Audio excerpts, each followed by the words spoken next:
ছোট্ট পর্যায়ে আলোচনা করব দুঃখী কৃষ্ণ দাস।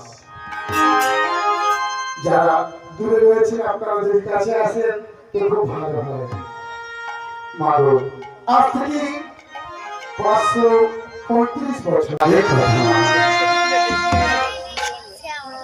তখন ছিল কি? তখন ছিল জাতিভেদ প্রথা। চারটি ভাগে বিভক্ত করা হয়েছে। কেমন ভাবে? ব্রাহ্মণ, বৈশ্য, ক্ষত্রিয়, শূদ্র। ব্রাহ্মণদের কাজ কি ছিল? পূজা অর্চনা করা। আর ক্ষত্রিয়দের কাজ কি ছিল? যুদ্ধ বিগ্রহ করা। বৈশ্যদের কাজ চাষবাস, পশু পালন করা। আর শূদ্র যারা নিচু জাতি তাদের কাজ ছিল এদের বাড়িতে গিয়ে বাসন মেজে দেওয়া, রান্না করে দেওয়া,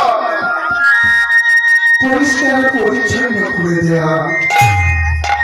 কিন্তু কোন ব্রাহ্মণ যদি পূজা পাঠ করে না আর ওই শূদ্রের কোন ব্যক্তি যদি শুনে ফেলে তৎক্ষণাৎ তাকে ধরিয়ে নিয়ে তার কর্ণে গরম তেল ঢেলে দেওয়া হতো, তাকে বধির করে দেওয়া হতো। যদি যদি কোন ব্রাহ্মণ পূজা অর্চনা করে আর যদি কোন ক্ষত্রিয় হরিনাম সংকীর্তন করেন, বৈশ্য যদি কোনো ভালো কর্ম করে থাকেন, এই শূদ্ররা তাদের কাছে যেতে পারত না, তাদের থেকে বঞ্চিত হতো না। আমার গৌর সুন্দর সবাইকে একত্রিত করার জন্য এই হরিনামে বিভোর করে দিলেন। হ্যাঁ বাবু, আমি মুচিপাড়ার প্রেমানন্দ। কি কারণে এসেছিস? আমার মনের কথা জানাতে এসেছি। এই মুহূর্তে এই মন্দির চত্বর থেকে দূর হয়ে যা। ওই যে বটবৃক্ষ রয়েছিস, ওই যে বটবৃক্ষ রয়েছিস, ওই বটবৃক্ষের না হয় বটবৃক্ষের তলায় গিয়ে বল। তোর যা কিছু বলার আছে ওখান থেকেই বল। আমি মুচি বলে মন্দিরে ঢোকা আমার নিষেধ, জাতের বিচার। আচ্ছা ঠাকুর মশাই, আমার যদি হাতটা কেটে ফেলি তাহলে রক্ত কেমন? লাল। আপনার হাতটা কেটে ফেললে রক্ত কি কালো হবে, না সবুজ হবে, না সাদা হবে? আপনার তো লাল। তাহলে এত জাতের বিচার কেন? এই তোর কোনো কথা শুনতে চাই না। যদি কিছু বলার থাকে নিচে চলে যা। আর না হলে ব্রাহ্মণ পাড়ার ওই কয়েকটা ছেলেকে ডাকবো, তোকে এমন ভয় দেবে না একদম বাপের নাম ধরিয়ে দেবে। আমি তোমাকেই ভগবানকে আমার কথা জানাবো। মা কলম বৃক্ষের নিচে কি বলছে? আমার একটি সন্তান দাও গো প্রভু, বলি গো তোমারে।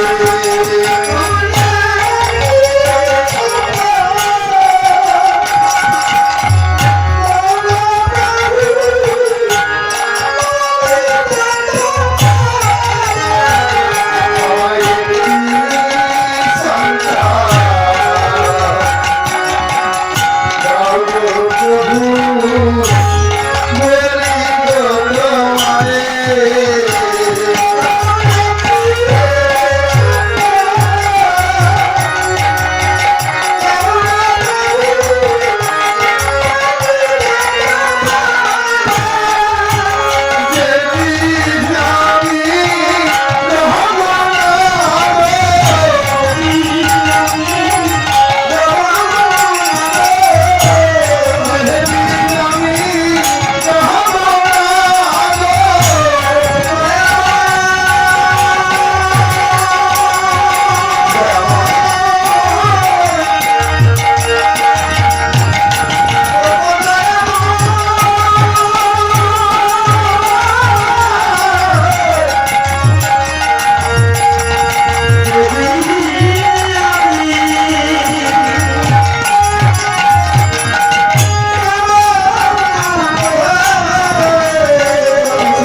আছে, দূর থেকে বলছে একটি সন্তান দাও।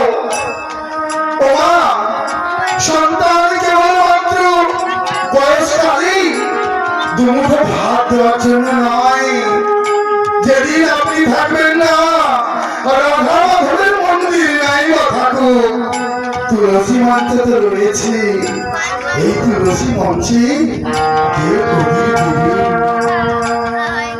কে ধূপ দেবে, সেজন্যই আমাদের পুত্র কামনা বাসনা।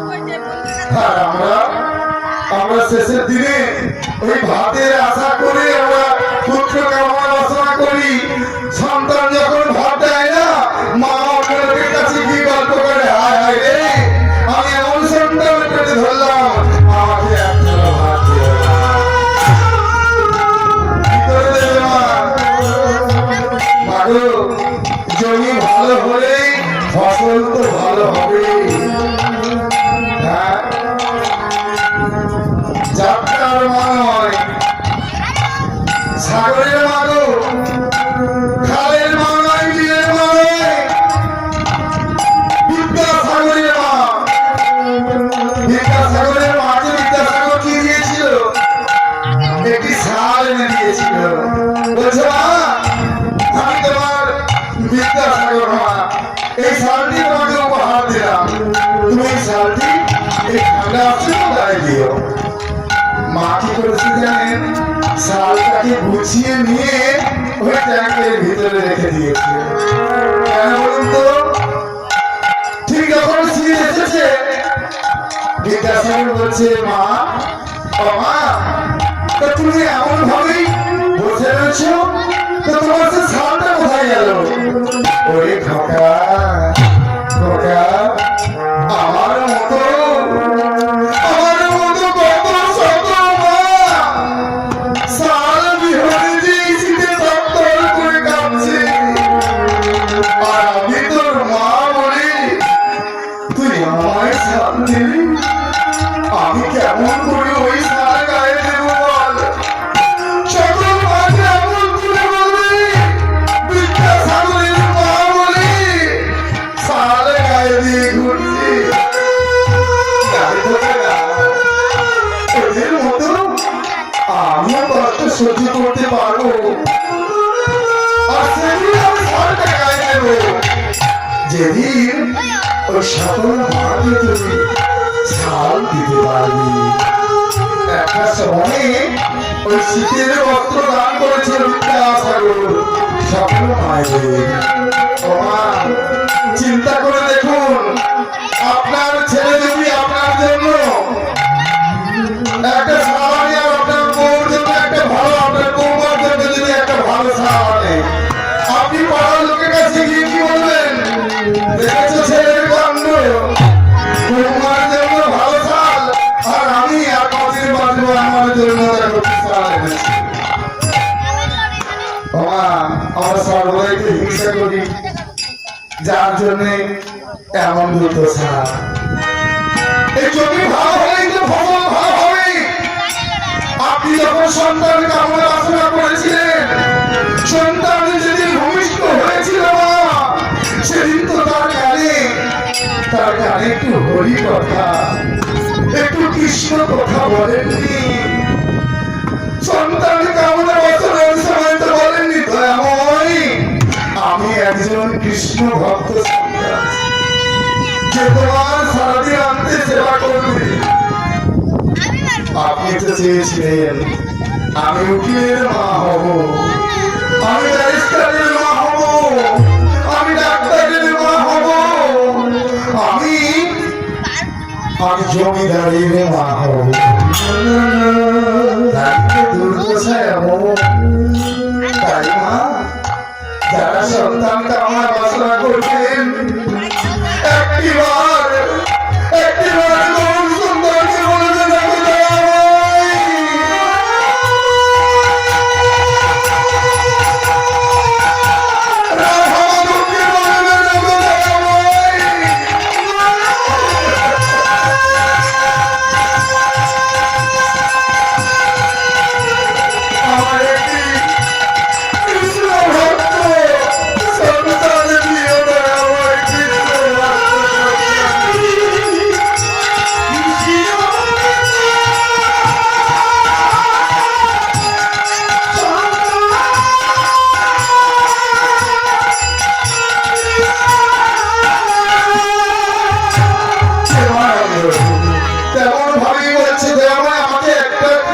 ভক্ত সন্তান দাও।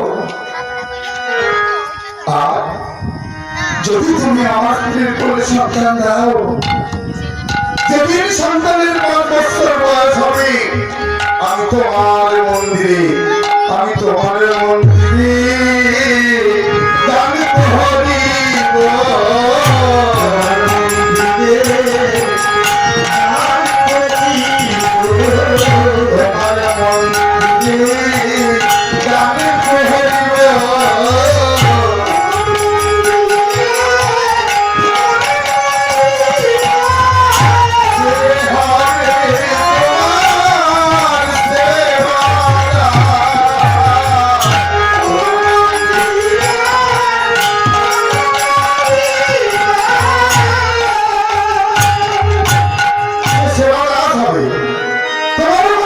গান করিব।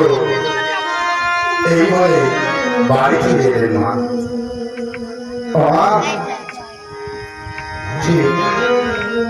এইভাবে কিছুদিন কেটে গেল। এদিকে কি হলো, সত্যি সত্যি ভগবান কৃপা করলেন। 70 বছর বয়সী সুধাময়ী সন্তান সম্ভবা হলেন।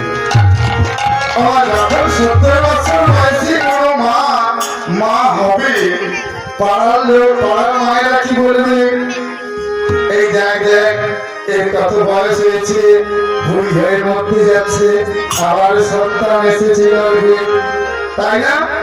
সেই রোগলজ্জার ভয়ে মামা কি করেছে, ওই ছেঁড়া ছেঁড়া কাপড়গুলো না এই গর্ভে চাপা দিয়েছে। আর যা গর্ভে চাপা দিয়েছে, যদি ছেঁড়া 2-4টে কাপড় যদি চাপা দেয়, তাহলে গর্ভটা আরো যেন বড় হয়ে যায় না? তেমন ভাবে সুধাময়ের গর্ভ একটু বড় হয়ে গেছে। হরে কৃষ্ণ, হরি বল। তা পাড়ার মায়েরা বলছে, দেখ দেখ সুধাময়ী না একটা বাচ্চা হবে না, ওর 2 ছেলে হবে। আবার কেউ বলছে না ওর 3টে ছেলে হবে। লাজের মাথা খেয়েছে, এমন বয়সে সন্তান নিয়েছে, ওর 3টে ছেলে হবে। সুধাময়ী লজ্জায় বাড়ির বাইরে যেতে পারে না। এদিকে প্রেমানন্দ সর্বদাই চিন্তা করেন, দয়াময় আমার ঘরে কি আমার সন্তান আসবে না? একদিন সুধাময়ী বলছে, স্বামী গো, স্বামী আমি যে মা হতে চলেছি। সুধাময়ী তুমি কি আনন্দের সংবাদটা দিলে? হ্যাঁ স্বামী, হ্যাঁ আমি যে তোমার সন্তানের মা হতে চলেছি। কিন্তু স্বামী আমি যে সমাজে মায়েদের কোনো কথা আজকে সহ্য করতে পারছি না। আমি কেমন করে জানি বলো সুধাময়ী, আরে সন্তানের মুখে মা ডাক শুনতে গেলেই একটু তো সহ্য করতে হবে। ওরা এখন বলছে, বলুন যেদিন আমার সন্তান আসবে না, যেদিন আমার সন্তান আমাকে পিতা পিতা বলে রাখবে, যেদিন তোমার কথা বলে রাখবে, সকল কলঙ্ক মুছে যাবে, সকল কটুকতা মুছে যাবে, আর কোনো কিছু মনে থাকবে না।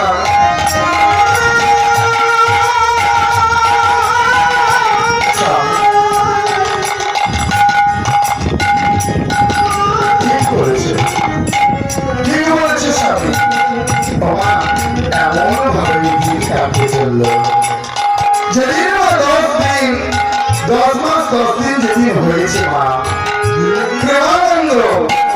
প্রেমানন্দ আমার রয়েছে কোথায় না, ওই দোকানে রয়েছে, জুতোর দোকানে বসে রয়েছে।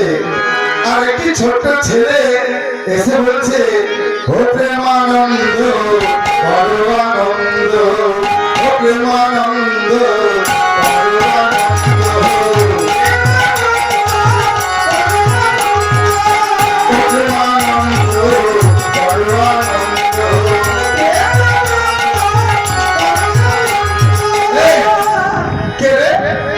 একটু ভাই গাও পুচকে ছড়া আমায় বলে প্রেমানন্দ আনন্দ করো।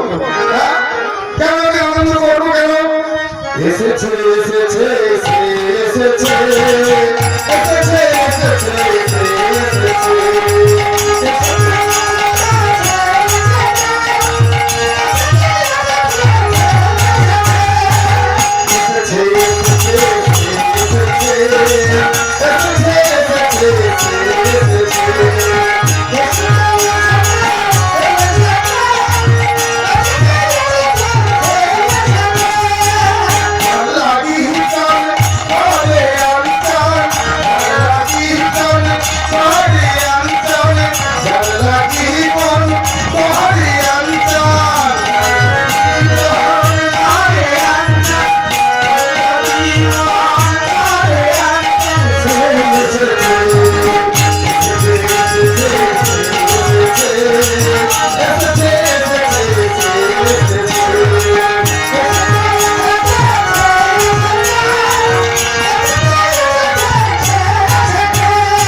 ছেলে হয়েছে ছেলে হয়েছে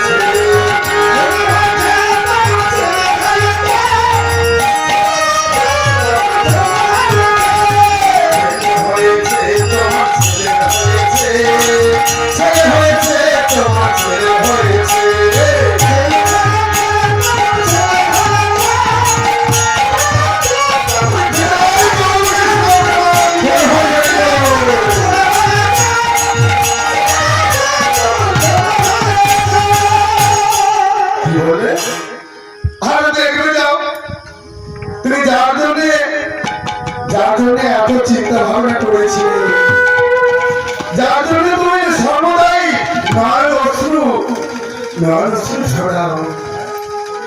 হ্যাঁ, সে এসেছে তোমার বাড়িতে 10টা পাড়ার মায়েরা এসেছে।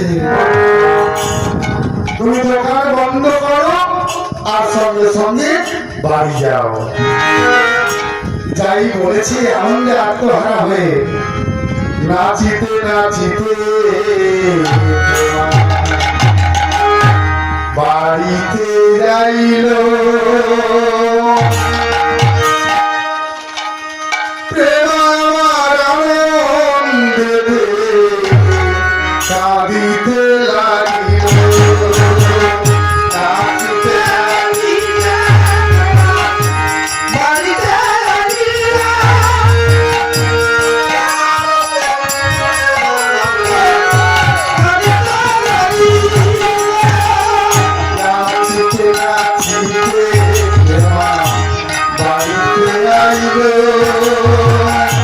আনন্দেতে প্রেমায় আমার বাড়িতে লাগিল।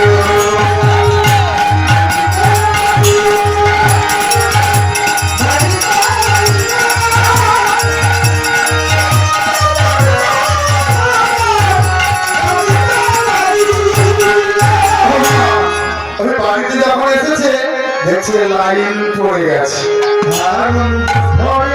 কেন লাইন পড়েছিল? ওই ছেলে দেখার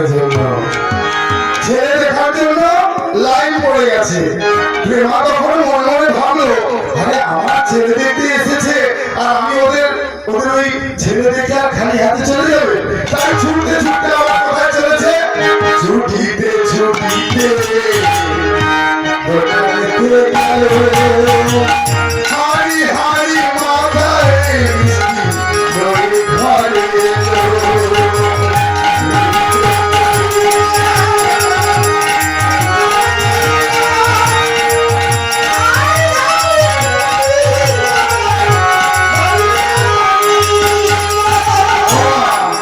যখন মিষ্টি দোকানে গেছে, মিষ্টি দোকানদারকে কি বলছে, ও মিষ্টি দোকানদার আমাকে তোমার মিষ্টি দাও।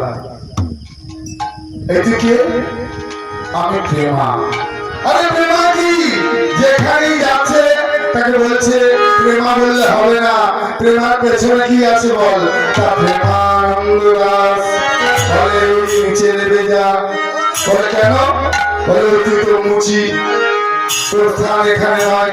তুই যে দোকানে ঢুকেছিস, আমার দোকানে আর মিষ্টি বিক্রি হবে না। তাই তোর কাছে আমি বলছি, অনুরোধ করছি, লেবে যা, না হয় আমি ঘাড় ধাক্কা দিয়ে নামিয়ে দেবো।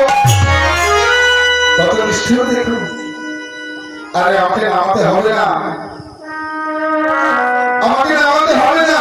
আমি যদি তোমার সব মিষ্টিগুলো নিয়ে নিই, তাহলে তো আজকে আর দোকান খোলারই দরকার নেই। আমাকে সব মিষ্টি দিয়ে দাও। এই বলে সব মিষ্টি ওই হাঁড়িতে ভর্তি করেছি, করে মাথায় নিয়ে বাড়িতে গেছে। প্রেমার আনন্দ আর ধরে না, আনন্দ আর ধরে না, আনন্দ আর ধরে না, আনন্দ আর ধরে না। সবাইকে মিষ্টি দেবে প্রেমার আনন্দ আর ধরে না।